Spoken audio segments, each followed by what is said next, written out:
thought I want us all to keep throughout this talk, and preferably afterwards, is a quotation from James Jeans, who was a physicist in Britain in the early 20th century, who was one of the first followers of Einstein.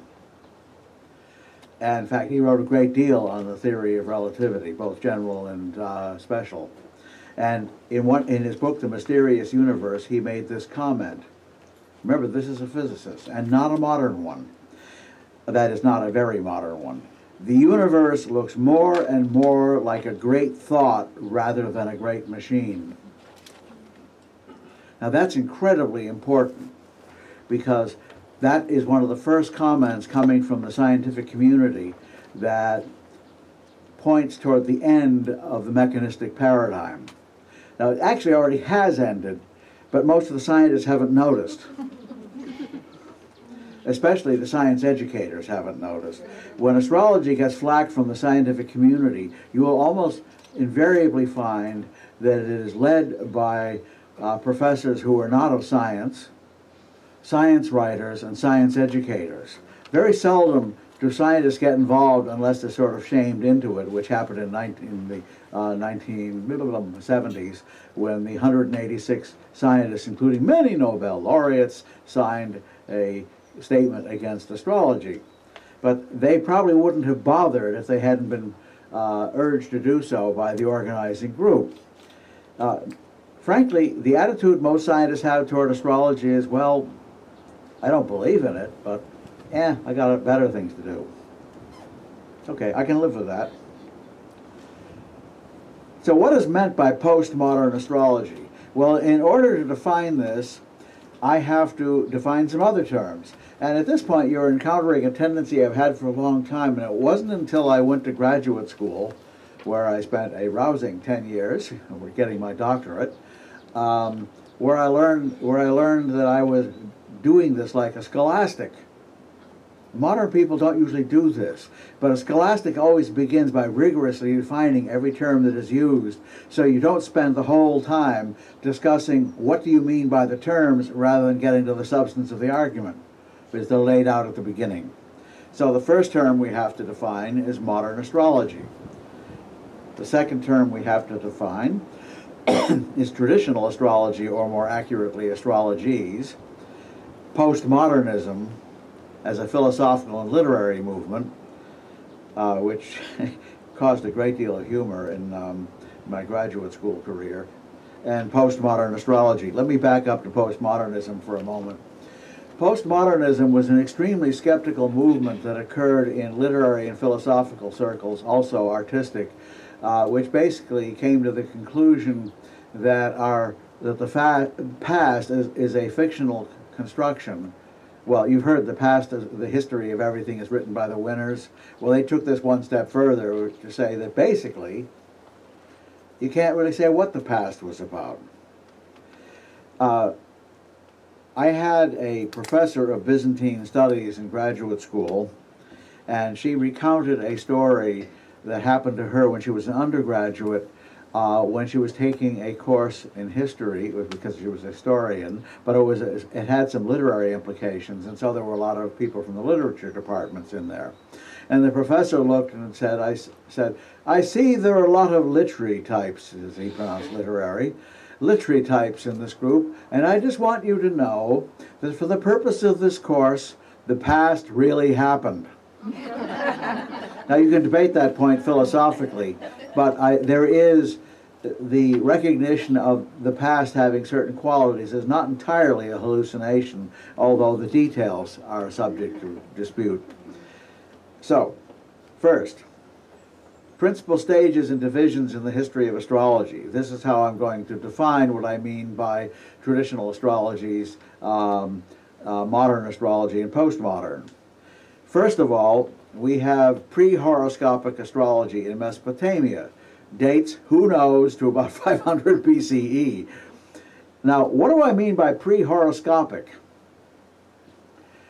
There are two kinds of astrology, two mega categories of astrology. There is non-horoscopic astrology, which is any correlation between terrestrial events and celestial phenomena, but there are no charts. Like, for example, tides could be given as an example of this, or commodity prices fluctuating unless you use birth charts of commodities exchanges or something like that. By and large, financial astrology is non-horoscopic, although there are ones who follow a horoscopic approach where they look at the charts of companies and things like that. And specifically, the word horoscope, let me just make sure I don't have a slide on that. No, I don't. Okay, good. The word horoscope does not mean what most people think it means. First of all, I think you're all aware it doesn't mean a column in a newspaper. I hope. Are we all agreed on that one? That's a misuse of the word. Most of us think it means the chart. It doesn't. It means some point in the chart that defines a house as a first house. Most particularly, the ascendant. And the word horoscope is often described in texts as meaning watcher of the hour. Well, etymologically, you could make that interpretation, but it's a totally stupid translation. The correct translation is marker of the time. Time marker. So the ascendant marks the time. Now, where does it mark the time, you may ask, since we use the meridian in this culture. If you didn't know it, that's what we do. Egypt. Egypt developed a system of telling times at night by watching the stars rising in the east. And they, in fact, it is now becoming clear in recent research, invented the ascendant. So while it is true that the Mesopotamians laid a tremendous foundation, stay tuned for this afternoon's talk, or early evening, I guess, while it is true that the Mesopotamians laid a tremendous foundation for astrology, their astrology was, until near the end of that period, non-horoscopic. They just correlated celestial phenomena with events on Earth. It was the Egyptians who invented the horoscope. So while they didn't, and they didn't do it all that long ago, while they used risings of stars to keep track of time, using it for blatantly astrological purposes does not occur until after Alexander the Great. So non-horoscopic astrology is a fabulous antiquity, and just about every country, every nation on the planet has invented it at one time or another. We even have examples of, well, I was reading something, and I cannot cite the source, but where it mentioned Native American tribes that would go to the mountaintops on the vernal equinox, which they measured by looking at shadows of sunrise and so forth in the good old Paleolithic manner. And when they do, they would look up to see where the planets were located in the heavens on that day. They were doing an ingress chart, except they didn't think of it as an ingress, they just thought of it as omens for the year. They didn't do transits to it, they didn't do progressions to it, they didn't do any of that stuff. But just about every culture has at some point developed a non-horoscopic astrology. So you can't really say who invented it.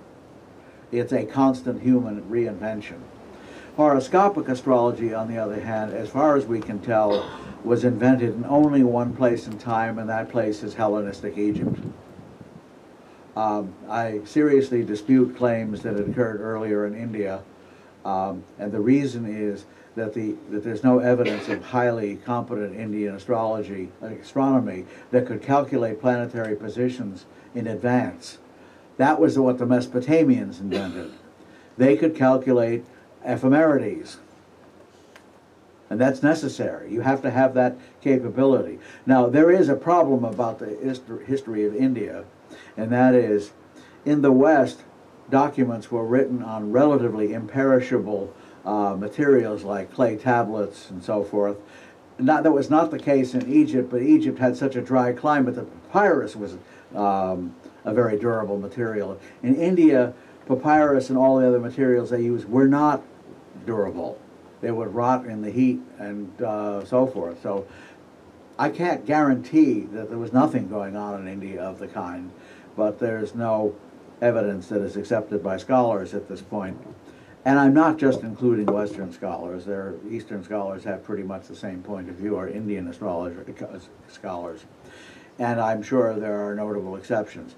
I think most of you may be aware or many of you may be aware, that there are recent indications of the fabulous antiquity of the civilization of the Indus Valley, and the reason why nobody notices a good deal of it is now underwater.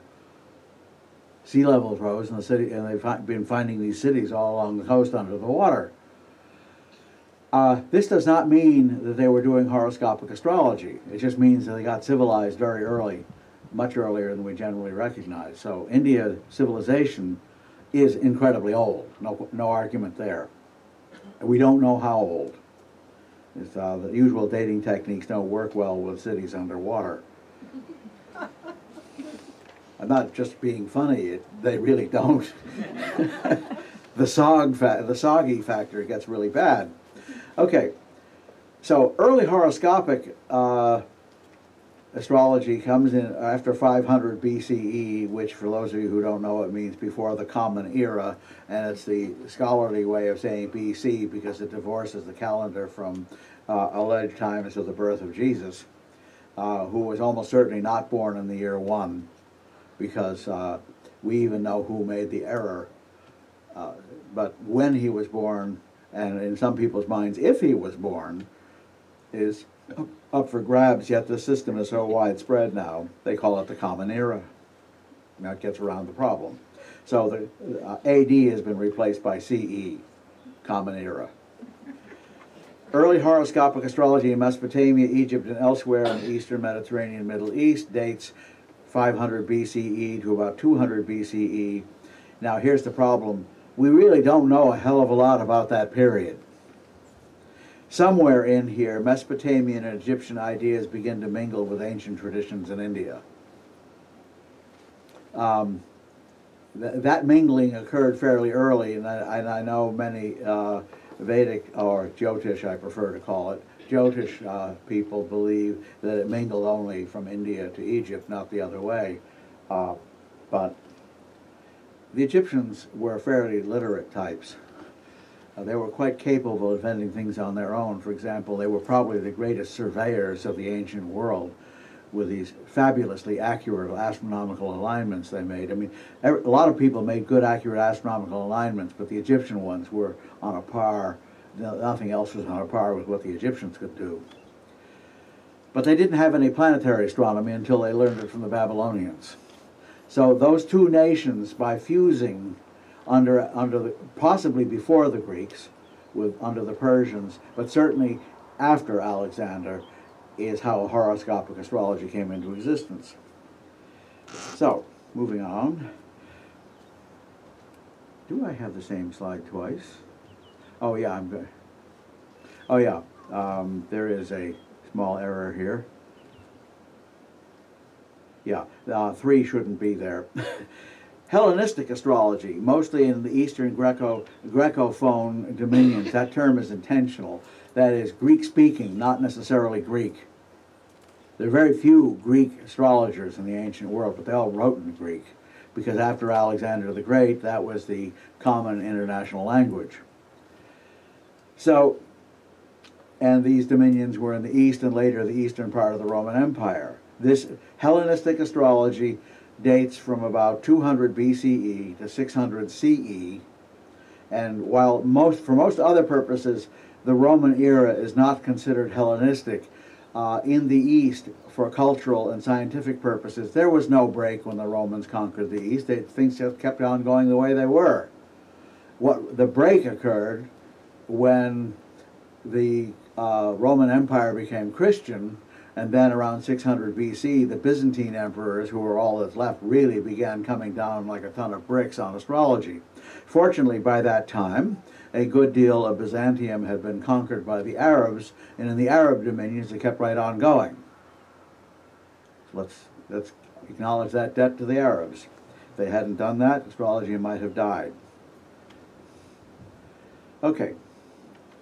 Now, Jyotish, or the horoscopic astrology that evolved in India and nearby regions, dates somewhere around 600 CE to the present. In other words, this is a continuous tradition. That's its outstanding merit. They have not been persecuted by fanatical religions, either Christian or Islamic. They have not experienced collapses into barbarism. So the the Indian tradition, or the Jyotish tradition, has been fairly continuous, although there has been evolution, and what that evolution consists of is the subject of raging debates. And I'll let it go at that. Persian Arabic astrology dates, again, 600, 600 CE to the present.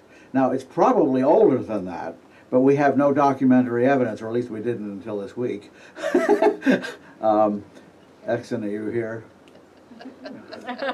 He's providing, there you are. He's telling me about all kinds of documentary evidence, so we may in fact be able to pull something up to fill in that period before 600 CE. It is my contention, in fact, and Exon, I gather, agrees, he's come independently to the same conclusion. A little history here. As you know, the Persian Empire conquered all the way from what is now Pakistan and Afghanistan to the all through Asia and Greece and Egypt and Babylonia and so forth. And that was the beginning of the cultural fusion of that whole part of the world. And it is also known that these early Persians got deeply into astrology. As a matter of fact, there's considerable evidence that the idea of malefics and benefics comes from the Persians, not the Mesopotamians. It didn't come from the Greeks, because the Persians believed that believed in dualism. They were Zoroastrians, and therefore there were planets that were working on the side of Ahura Mazda, and there were planets that were working on the side of Ahriman, or however you want, whatever name you want to use, depending on what period. So it disappears completely, however, from the record around 200 AD, when another group of Iranian peoples, the Parthians, conquered that whole area between Pakistan and all the way up to what is now essentially the Mediterranean coast. That will have to be edited out of the final edition.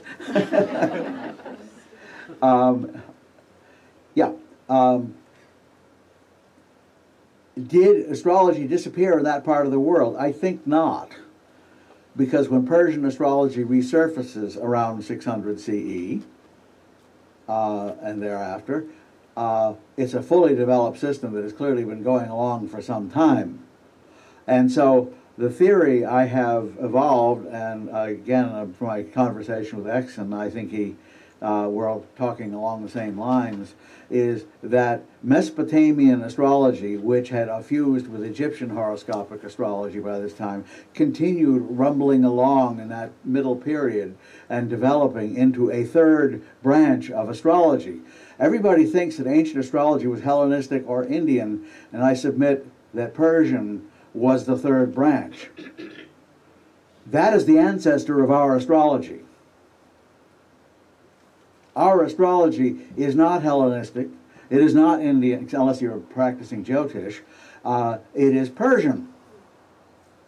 Because there's a radical change in the early Islamic period when the caliphs of the Abbasid dynasty took over, and they were supported by Persians who were tired of the previous dynasty ignoring their obviously more advanced civilization than the Arabic one.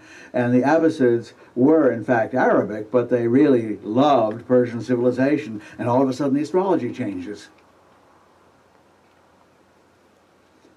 And I submit that what happened is the continuous tradition that had occurred in the Middle East resurfaced. And that is the ancestor of our astrology, which means that we don't have to, frankly, the fact that our astrology is old or recent really is kind of irrelevant. The question is it useful? But we don't have to pretend or believe anymore that we are a new and later inferior breed of astrology, except, of course, that insofar as you're practicing a completely modern form of astrology, it is new and inferior. I hate to say that, but it's a much less effective astrology than any of the older ones. But not for doing what moderns want. That's why it has been successful. And therefore, it needs to be kept. So Persian Arabic astrology is the source of medieval astrology. anybody who has studied Arabic astrology and then reads a medieval astrological textbook will say, oh, this is the same tradition. The Arabic spelled sort of funny, and there all these other words are even funnier spelling. Well, those are misspelled Persian words. But it's recognizably the same tradition. And then, of course, the Latin tradition, astrology in the Latin West, goes from about the 12th century CE to that's supposed to be CE, not CD, 1700 CE, when now this is what traditional astrology means in Western civilization, but I would include Hellenistic as being a traditional astrology because it's very old, and of course Jyotish is a traditional astrology. So we've got three traditional astrologies.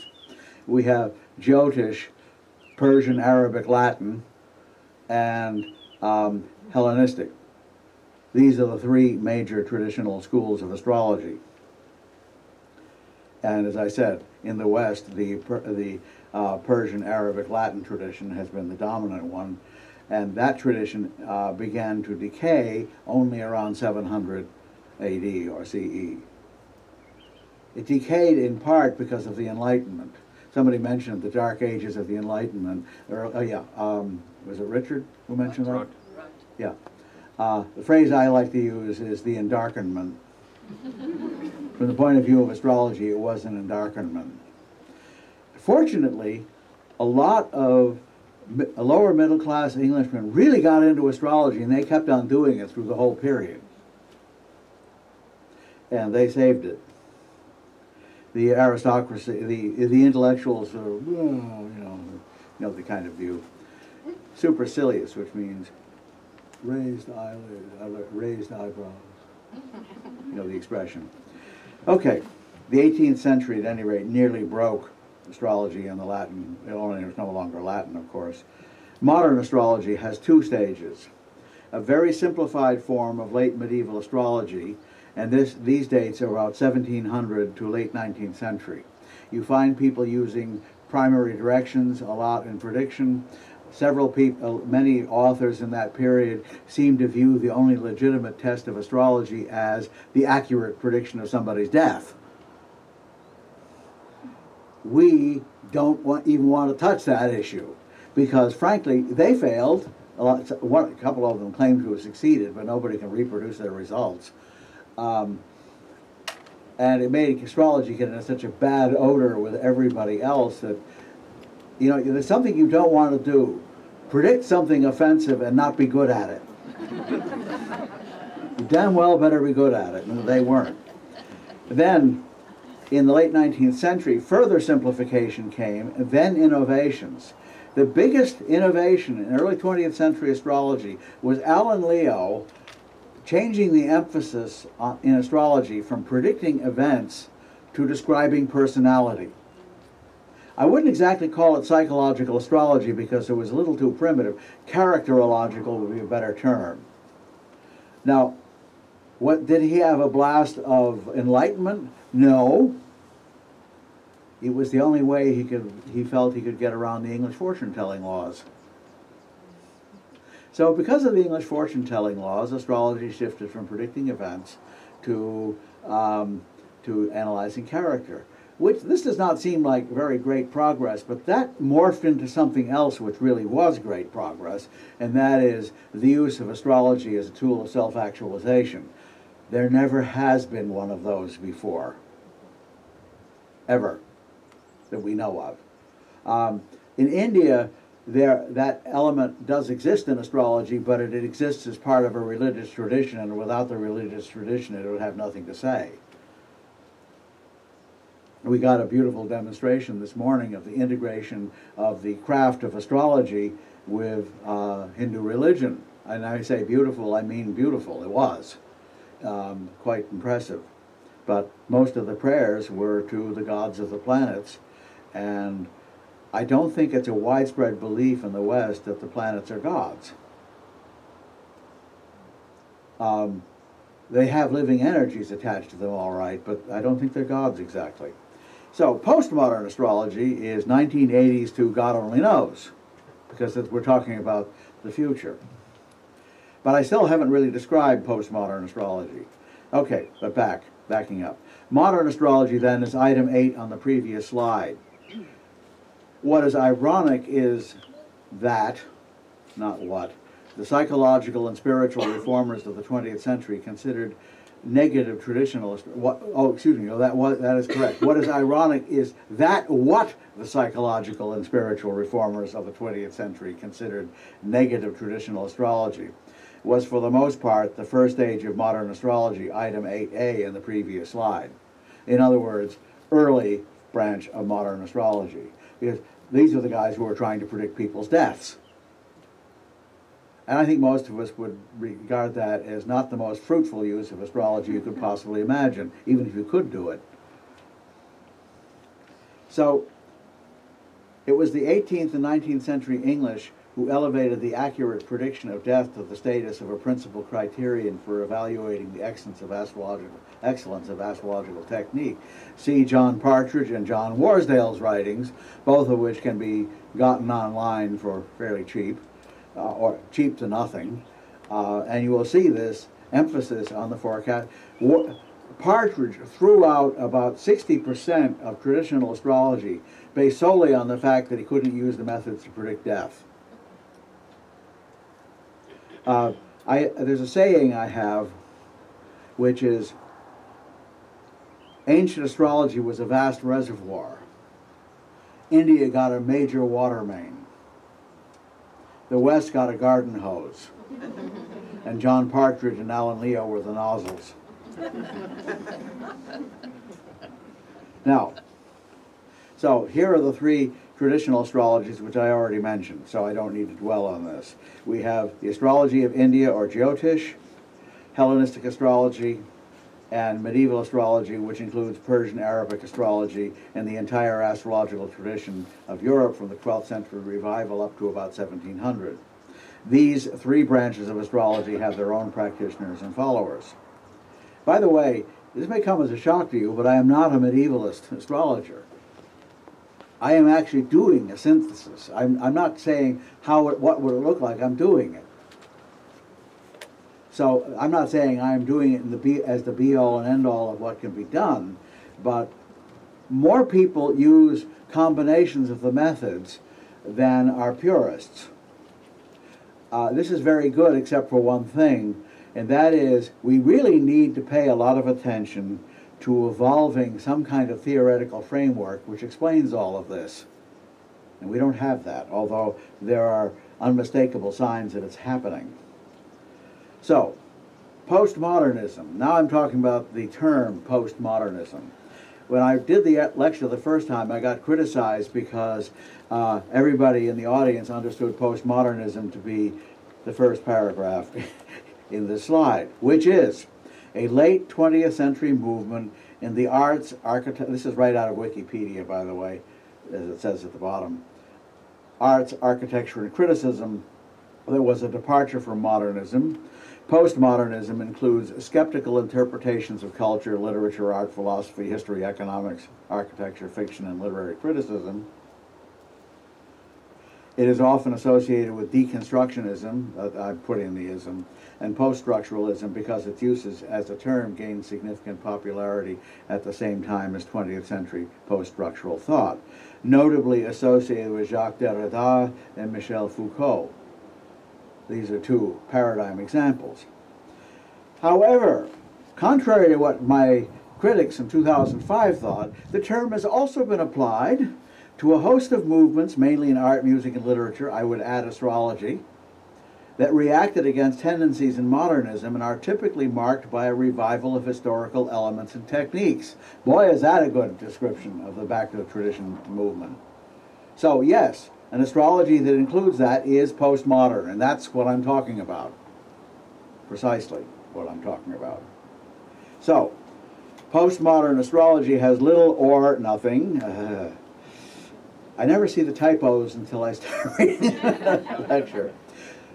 Little or nothing to do with the Derrida, Foucault, and many others type of postmodernism. It has everything to do with the second definition, and in my opinion goes far beyond it. It is, at least in part, a contribution toward a larger paradigm shift that must happen in the modern world. the promotion of living energy and consciousness as ontologically prior to inert matter and energy. Putting this in ordinary English, inert matter and energy do not precede life. Life precedes matter and energy, and it is not inert. Soul, putting it in traditional terms, creates matter. Soul creates energy. And this is exactly opposite the scientific paradigm. And even if astrologers don't think in these terms, astrology so obviously implies that this is why we can't get along with the scientific community. Now, in terms of science as a discipline, we are no threat. But science as a discipline comes with a philosophical viewpoint which has gained the somewhat negative term scientism, and it is the scientism that they're defending. That's why great scientists don't get involved in this, because they don't really care about scientism. But, do I have that quote here? No, okay. Suddenly, forgot the name of the person who said, it'll come back to me. One modern philosopher, a book called The Forgotten Truth, and I've forgotten the name of the author just because I'm 72. He said, scientism is the philosophical position that the only valid methodology for determining the truth consists of variations of the scientific method. Since this statement has never been proven by the scientific method, it cannot be considered scientific. Ooh! Think about that a moment. In other words, they're making faith-based assumptions. Very important point. Those are the things we're challenging, whether we know it or not. So, moving right along. Traditional astrologies and postmodern astrology. Reviving the traditional astrologies does not in itself constitute a postmodern astrology. Not in itself. So if you're a medieval astrologer who really is a bit fundamentalist, if it ain't Bonatti, it ain't real. Nobody's like that actually, but there are people who do want chapter and verse from a good medieval text to back up everything they say. They are not postmodern, they are pre-modern. Okay, that which is not bad, it's just it's not part of the solution. The study of traditional astrologies can be used in three ways. One, to revive the knowledge of traditional astrologies so that they can be practiced as they once were or currently are in the case of Jyotish, instead of doing modern astrology, as defined previously. To use elements of traditional astrologies in an unsystematic manner in combination with modern astrology. That's very common. That's something I am trying not to do.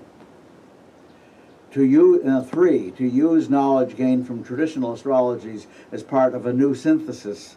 With this should come a new philosophical foundation and a considerable degree of theory.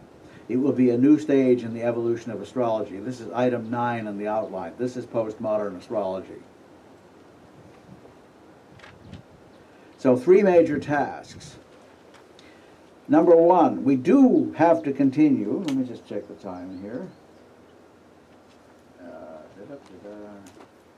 Oh, lots of time. We have to continue the research into the philosophies and methods of the traditional astrologies. There's no question about it. So anybody who is trying to be a fundamentalist with traditional astrology is in fact helping the process, as long as they really do in fact succeed in reproducing in modern times an intelligent use of the old techniques.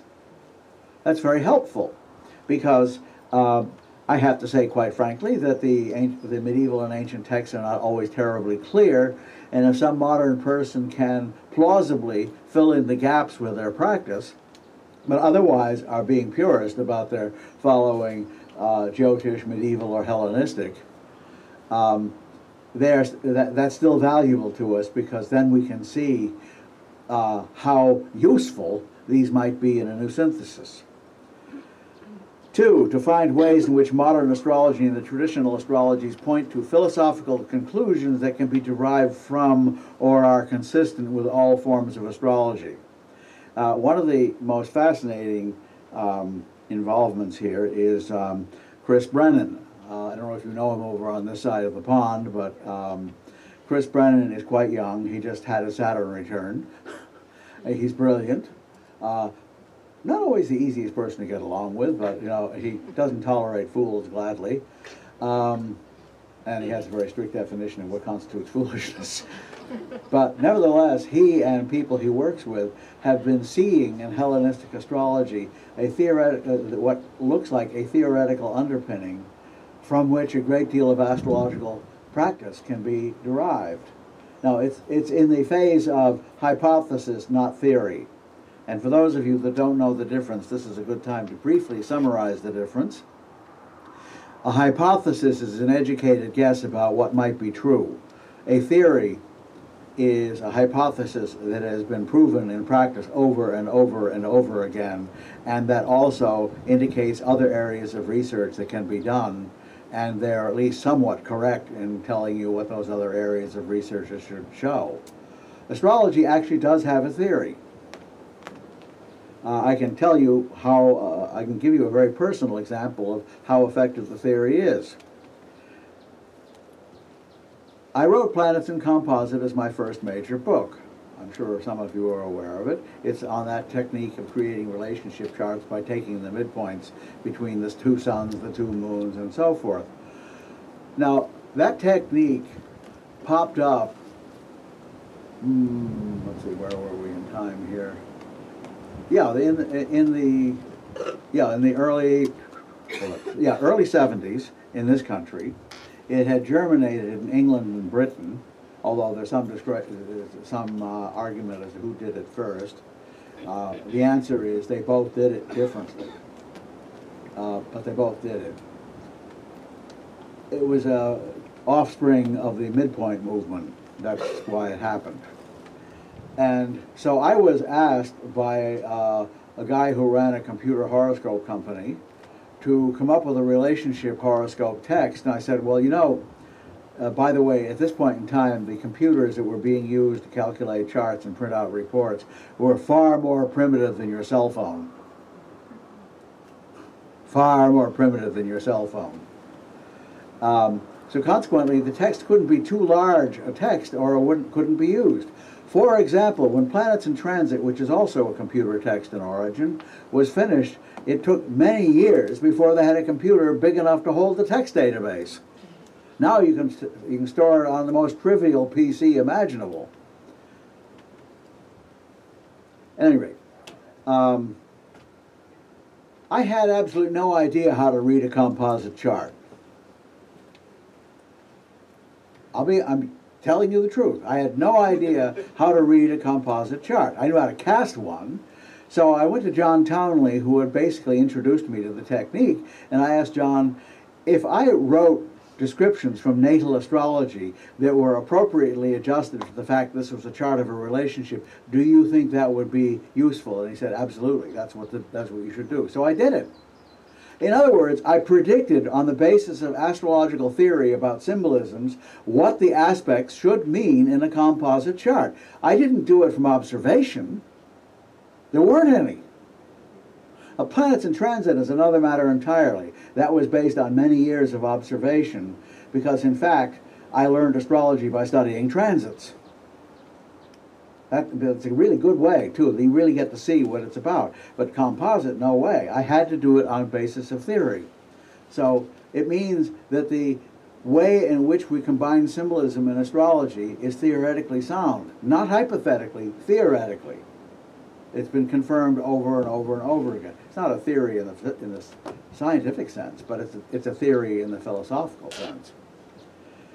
Okay, so we are finding in a much more rigorous way what may be the theoretical underpinnings of astrology.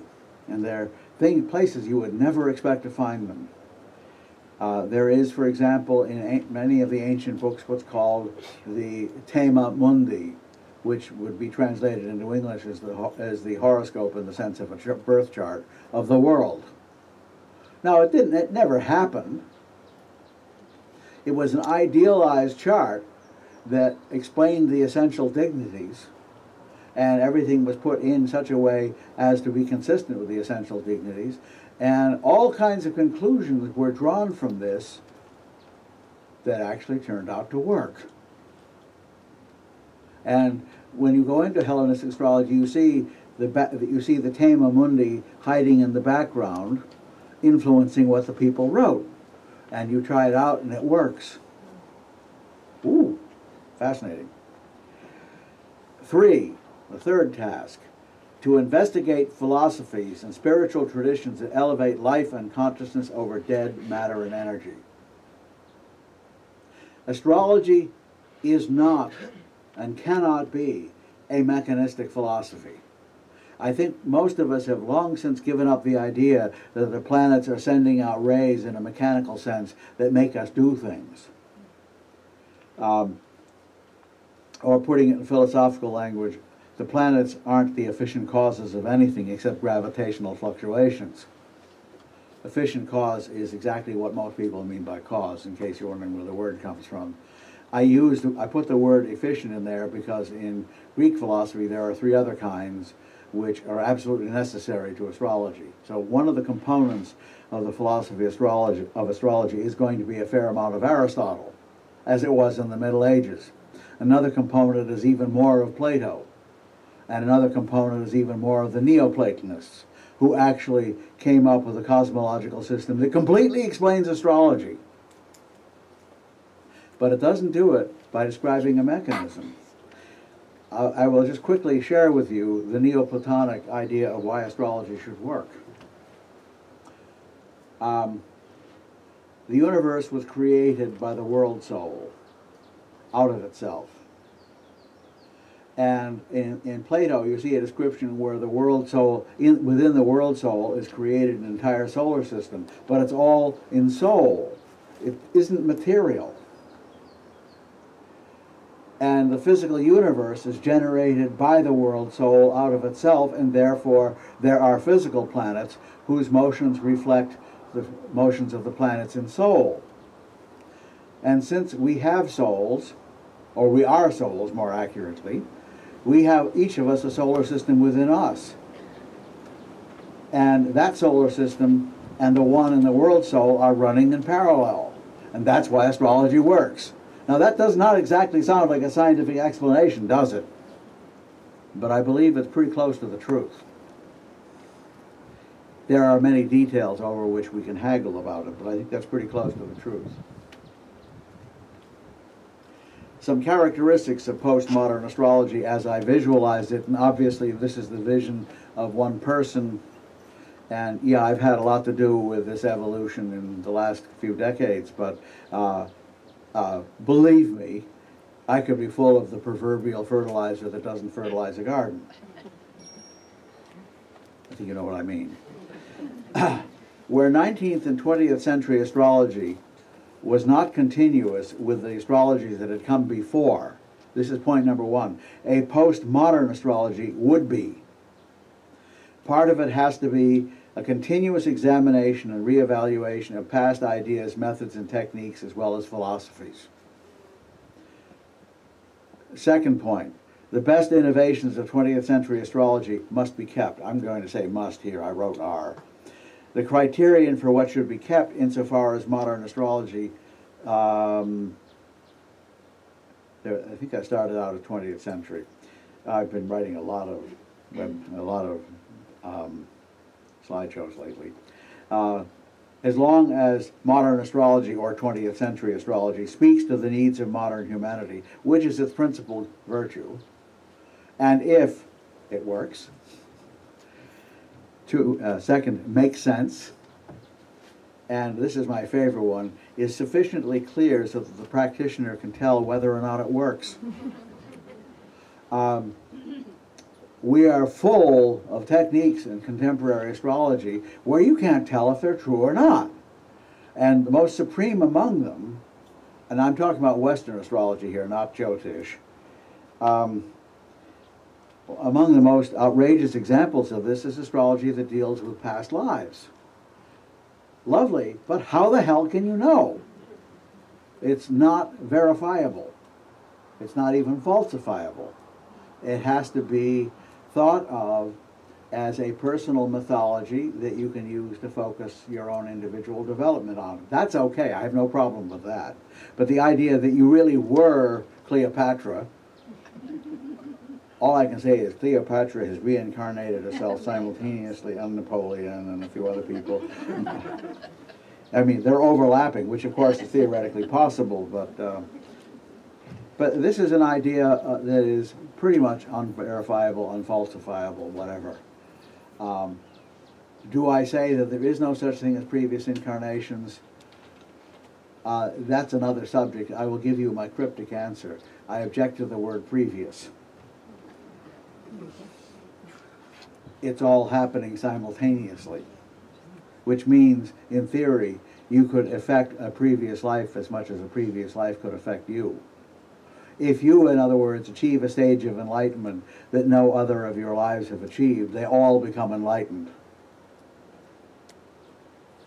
Because there is no past, it's here now. There is no future, it's here now. We just can't see it. Astrology is based on ancient philosophies. This is why they are very useful. These include the following: Pythagoras and Pythagoreanism, Plato and Platonism, Aristotle, Neoplatonism, Hermeticism, Kabbalah, and from India, Vedanta and related schools. I have enormous respect for Vedanta. I can't claim to be a master of its teachings, but it is clearly on target. And happens to be very close, by the way, to Neoplatonism. So much so that people have been trying to figure out who influenced whom, and there is no evidence that either of them knew about the existence of the other. They saw the same thing. They got to a stage of consciousness where they saw the same thing. Most modern philosophy, especially after the Enlightenment, especially the Enlightenment and afterwards, is irrelevant to our quest because it is thoroughly wedded to a paradigm that declares astrology a priori impossible. For those of you that don't know, let me just spell it out. A priori means you don't even have to debate the issue. It is clearly internally evident that it's impossible. I'll give you a very simple example. If the universe is, in fact, composed entirely of particles interact by colliding with each other, astrology is impossible. That's the simplest example, and that's what originally happened. That was the assumption. Possible exceptions in modern philosophy are the philosophies of language, phenomenology, and possibly the process philosophy of Alfred North Whitehead and others.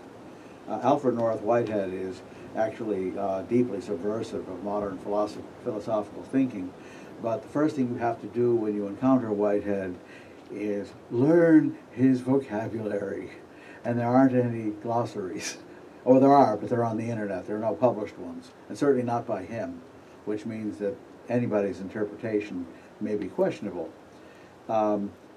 Process philosophy, which is much more than Alfred North Whitehead. Buddhism, for example, is a process philosophy. Is the philosophy that there is nothing static in the universe whatsoever, it is all process. And I think those of you who know anything about Buddhism recognize that that is a Buddhist position. There is nothing eternal, unchanging, and so forth in this world. That in this world, by the way, is the escape clause. What about other worlds? Okay. Ancient philosophies have to be re-examined and, I won't say probably, revised. Neoplatonism, as presented in the ancient work, will not fly in modern times, but it doesn't take a hell of a lot of tinkering to make it fly in modern times. So that tinkering must take place. It's not really tinkering. There are things we know about the universe now that they didn't know about the universe then, and these have to be used to modify, on an empirical basis, philosophies that didn't know about them. And remember, the emphasis is on knowing, not to be confused with believe and assume. A question that is often, how many of you have ever been asked, do you really believe in astrology? Okay? I'm sure most of you don't say no, but in a way you should. You don't believe in astrology, you know it. Knowledge is not belief. Now, you may not know that every bit of it is absolutely real, but you know it's a tool you can use to achieve certain desired results, and as a tool in that way, it's fairly reliable. So my brother used to put it very brilliantly when somebody asked him that question. He got into astrology a little bit too, but not as deeply as I have. People would ask him, do you really believe in astrology? And my brother would turn on his most supercilious sneer and say, do you believe in a socket wrench? It's not an appropriate question. Now, there are people who believe in astrology, the people who slavishly follow sun sign columns, for example. They don't really know it, they just sort of follow it as a belief system. Astrology is not a belief system, although there are belief systems within astrology. No argument there. Okay. Based on the previous, postmodern astrology will have theory, even if that theory is not quite what modern science would recognize as such. Part of that theory is that life and consciousness are not epiphenomena of the laws of inanimate nature. Epiphenomena means phenomena that are the result of something else more fundamental.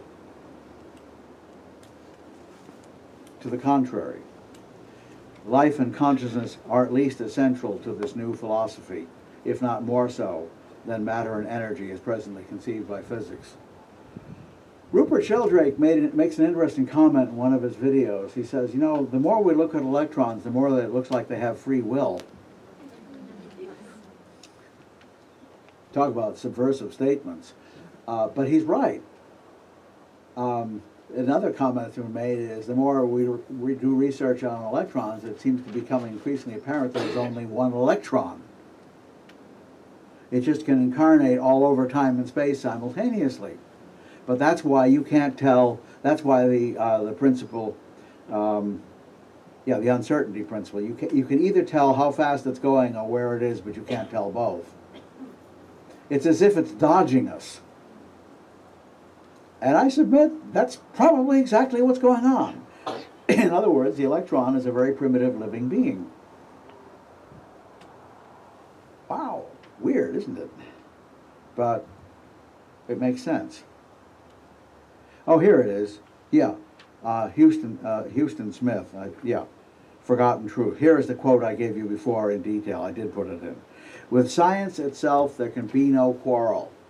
I agree. The scientific method pursued on its own terms, doing what it's supposed to do, is brilliant. There may be errors that they make, but the idea is almost completely without criticism. Well, let me rephrase this. There is no valid criticism you can make of the method as long as they don't generalize it to something beyond the capacity of the method. With science itself, there can be no quarrel. Scientism is another matter. Whereas science is positive, contenting itself with reporting what it discovers, scientism is negative. It goes beyond the actual findings of science to deny other approaches to knowledge are valid and other truths true. In doing so, it deserts science in favor of metaphysics, bad metaphysics as it happens, for as the contention that there are no truths save those of science is not itself a scientific truth, in affirming it, scientism contradicts itself. It is, in other words, from a philosophical point of view, oxymoronic. It does not need refuting. The refutation is included in the very idea, and yet it's still very common. Scientism, not science, is the source of the paradigm that denies the ontological priority of life and consciousness. I've mentioned several people that, another Rupert Sheldrake story. Rupert Sheldrake was studying biology at Cambridge when, I think it was Francis Crick, of Watson and Crick fame, who were the guys who discovered the helical structure of DNA. Francis Crick, after they finished this, said, now we are certain that within a very few years we'll understand how life came into existence. Many, many years later he died. This is now many more years later. They still have no idea how life came into existence. And you know what's wrong? It didn't. It's always been there. It's matter and energy that came into existence. It's what physics studies that came into existence. Life and consciousness have always been there. The way I like to describe it is we are living in a vortex of soul stuff. I use that term advisedly. I can't come up with a better one. It's kind of clumsy, but we live in a universe of soul stuff, and the beings within it are like whirlpools in this continuum of soul stuff. And you may ask the question, what is the soul stuff? Best evidence is it's space. Space is not empty. It is a continuum of soul stuff. If you shoot gamma rays into a vacuum, every so often one of the gamma rays will disappear and out will pop a positron and an electron, which apparently have been there all along in the continuum. Now, this is not the way scientists regard this, but it's a good sense that something funny is going on. Postmodern astrology versus tradition. I'm going to make this statement absolutely emphatically. This is a no-compromise statement from me. We must repudiate any form of astrological fundamentalism. Doesn't work in the church, doesn't work in astrology. We have to recognize that whatever advantages the older astrologers may have had, they were merely human and were just as capable of going off the track of the truth as we are. We need to strike a balance between the modernist attitude, which is not limited to astrology, and the traditionalist attitude. The first thinks that only the most recent work has any merit, and that's characteristic of the sciences and scholarship in general, and the latter thinks that anything modern is hopelessly flawed and corrupt. These two positions are equally crazy. Postmodern astrology must recognize that astrology is a learned art. And while we invite the enthusiast and the amateur to participate, it also has to be recognized that the amateur astrologer will have a role similar to amateur scientists, far from irrelevant but working in a limited way. Astrology is no more a form of entertainment than psychology, insofar as psychology is not a form of entertainment also. This is to say, both can create entertaining diversions, but for both it is neither their purpose nor their value. I say no to those who do not recognize that astrology requires a significant degree of education in addition to practice. I have watched this whole thing. You know, we now have all kinds of teaching institutions in astrology that have very systematic curricula and teach astrology in a fairly thoroughly grounded kind of way. Faculty of Astrological Studies of Great Britain, Kepler College in America. I know there are institutions in the non-English speaking parts of Europe, but I don't know their names. I just know they're there. And of course, there is also the International Academy of Astrology, also in the States. And and I'm sure there are others that I don't know about. These are real. They're important because an ignorant astrologer is dangerous. Now, how did I do it? Well, believe it or not, I'm self-taught. My father got into astrology a little before I did, but we studied it together as colleagues. He didn't teach me. He taught me how to cast a chart all right. But as far as the interpretation is concerned, we were colleagues. And the way I've studied astrology, which is the only alternative to taking courses, is I read everything. And as a consequence, I know a great deal about very wide areas of astrology, not because I'm some sort of genius, but because if you read everything and it sticks, you learn something. But I will tell you this, I wasted a lot of time in the process. Of course, where I am now, there was no one who could have taught me. So I guess that was kind of inevitable, but I really regret not having encountered traditional astrology intelligently taught 30 years before I did.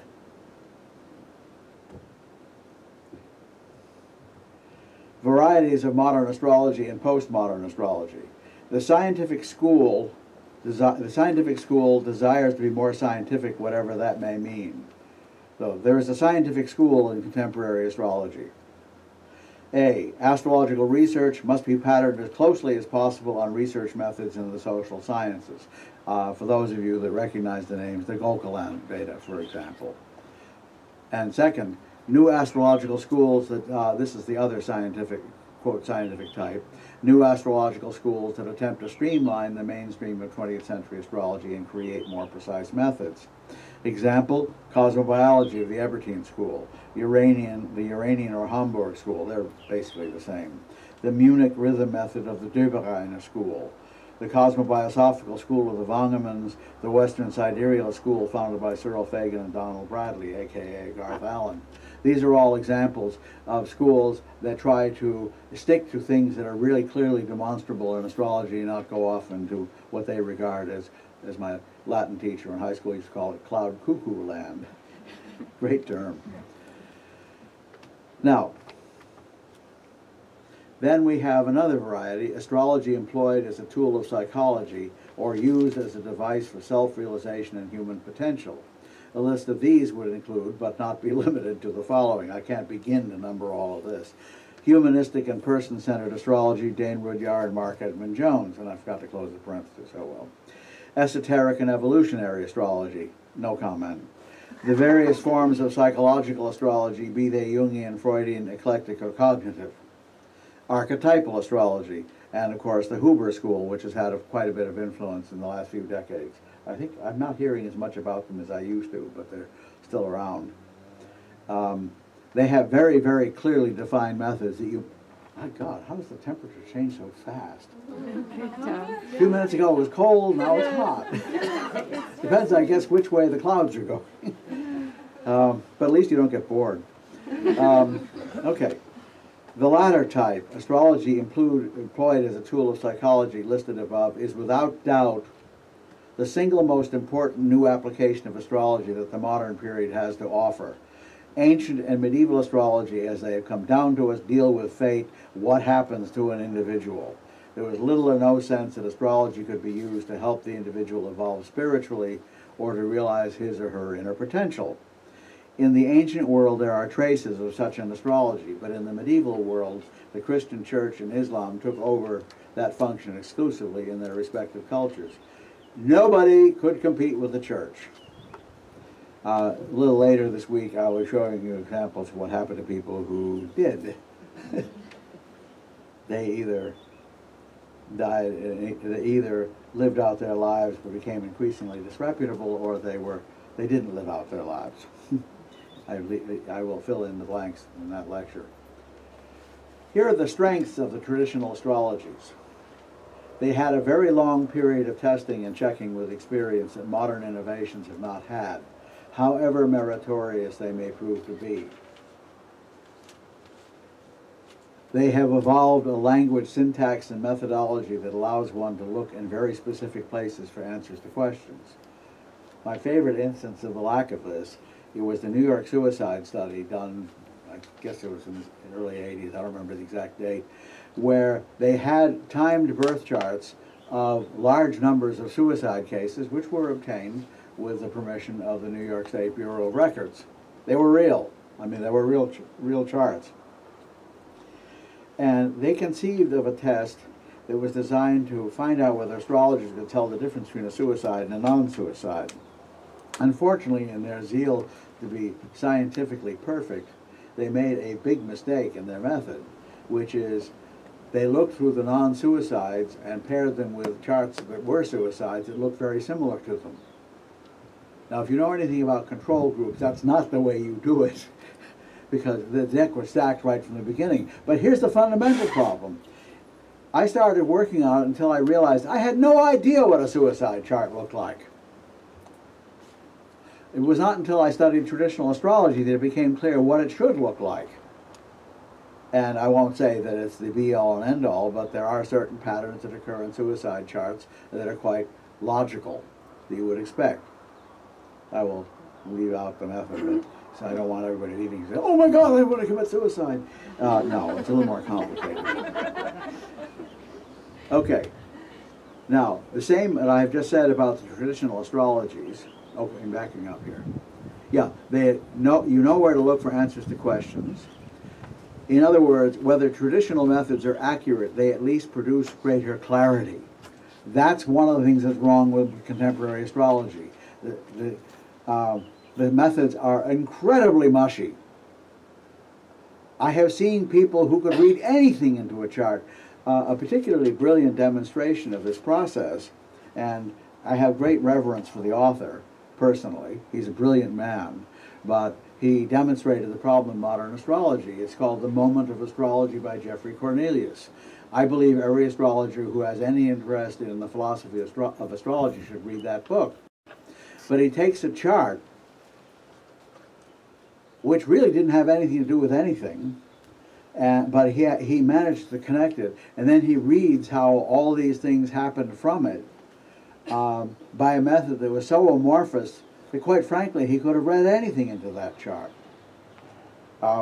Fortunately, his other contributions to modern astrology are much more rigorous than that, but he demonstrated the tragic flaw of modern astrology. If you want to find something in a chart, you can.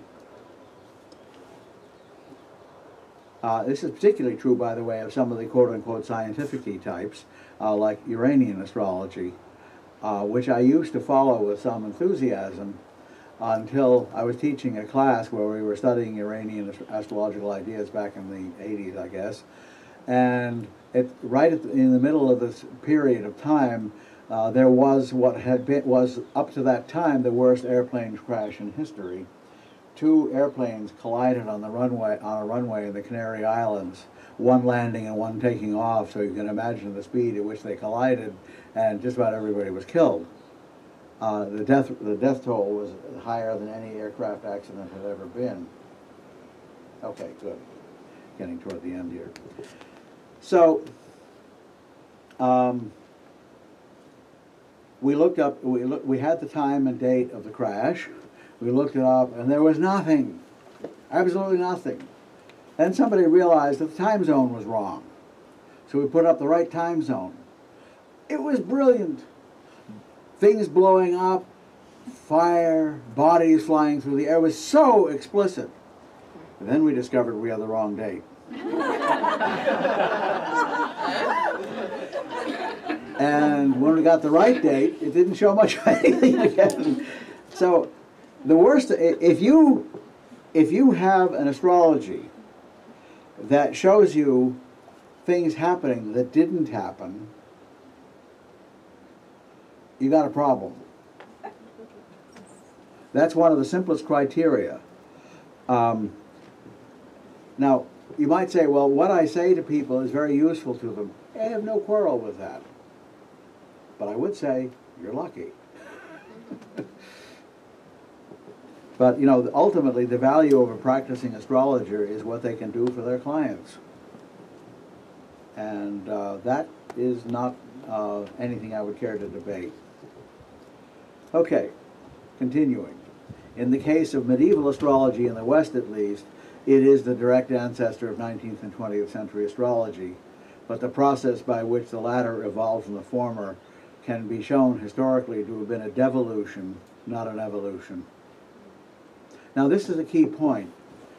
A lot of people, when the traditionalist revival began, said, well, you know, weren't these methods disproven? Isn't that why they died out? No, they died out because one clown figured out they didn't make any sense in predicting deaths. Partridge. You have to understand that Partridge was the last nationally known English astrologer of the 17th century. And those of you who may want to do some interesting reading, read the story of Jonathan Swift versus John Partridge. Swift of Gulliver's Travels, a vicious satirist. What he did was he came up with a bogus astrologer named Bickerstaff, and Bickerstaff started publishing an almanac, which was absolutely bogus. But it was just like all the other almanacs. And in one of them, I think the only one maybe, but in one of them, they forecast that John Partridge was going to die in the next year of such and such a cause on such and such a date and time.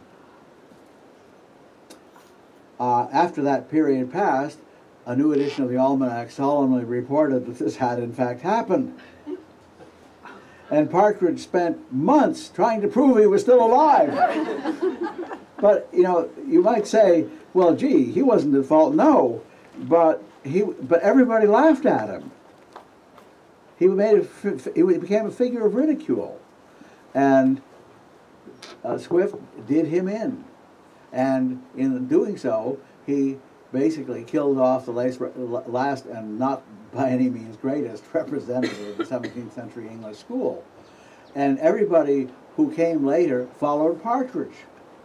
That's why I said Partridge was the nozzle. So,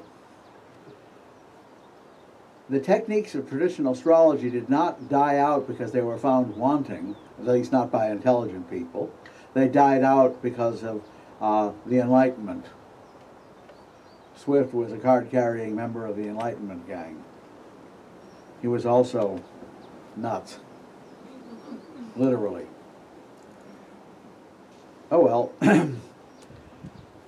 So, early modern astrology attempted to deal with historical pressures, religious forces, and the emerging new science. The attempts to accommodate these led to an unintelligent pruning of the tradition before its near collapse in the 18th century. This alone requires that we study that earlier tradition. The deficiencies of traditional astrologies, and just keeping track here. Okay, okay, let me see how many more slides do I have here. Oh well, we'll stop on this one, I think. They are all products of cultures very different from our own. These are the deficiencies of traditional astrology. Are any of you living in the Hellenistic era? Are any of you living in the Middle Ages? The one exception to this, of course, is Jyotish, which has a culture in which it still is a living tradition. But in this country, Jyotish has to be, I think, substantially modified because many aspects of traditional Jyotish don't really quite work here.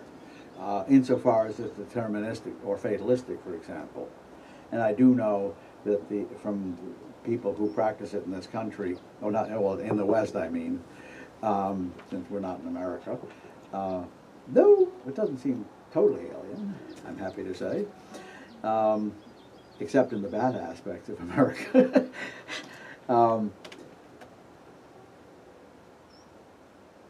Our lives are not as rigidly determined as the lives of people who live in traditional cultures. And that means that any astrology that has a fatalistic tendency has to be revised for use in the West. And most of the people I know who do this sort of thing are quite aware of that problem. So this is not a criticism of Jyotish as it is actually practiced. It just means it's the same process. Oh. Related to the above, with the likely exception of Hindu astrology, there is nothing in the tradition that leads directly to the idea of an astrology of self-realization, although there are very strong implications for this in ancient philosophy. There are. Clearly, there was an ancient esoteric astrology, but they didn't call it that. They called it philosophy. It was in certain pagan circles as well integrated with philosophy and religion in the late Roman period as it is in India. As a matter of fact, the last official religion that dominated the Roman Empire before, this will enlighten you in something very important, before the advent of Christianity under Constantine, that is becoming the official church, was the worship of the unconquered sun. The worship of the unconquered sun was not paganism in the ordinary sense, it was a Neoplatonic religion. And astrology was an integral part of its practice, all the way through and through. And one of the reasons why the church was so bitter about astrology in the late Roman period is because it was a technique used by the previous dominant religion. And they were definitely bent on taking no survivors. So the books were burned. Incredible quantities of human thought were destroyed by the early church. I would say they probably committed one of the greatest crimes in the intellectual history of the West of any group there is. And they continued doing this throughout the Middle Ages. So it wasn't like they had a bad past. Okay. Especially in Jyotish, there was a strong tendency to want to be recognized as a science while being secretive and not wanting to communicate methods and procedures. Again, this is not a criticism of any Western practitioners of Jyotish that I know of, but I do know from personal experience that there are a lot of astrologers in India who have these miraculous, marvelous methods that they will teach nobody, except members of the family. That's unacceptable.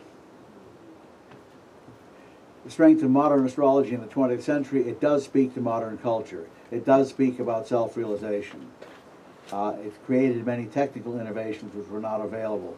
Dial techniques, Iranian astrology, astrocartography. It has generated the first methodology outside of Hindu astrology for evaluating personal relationships in a sophisticated manner. Do you know that the single largest category of books written on Western astrology are about relationships? I didn't say the majority, they're the single largest category.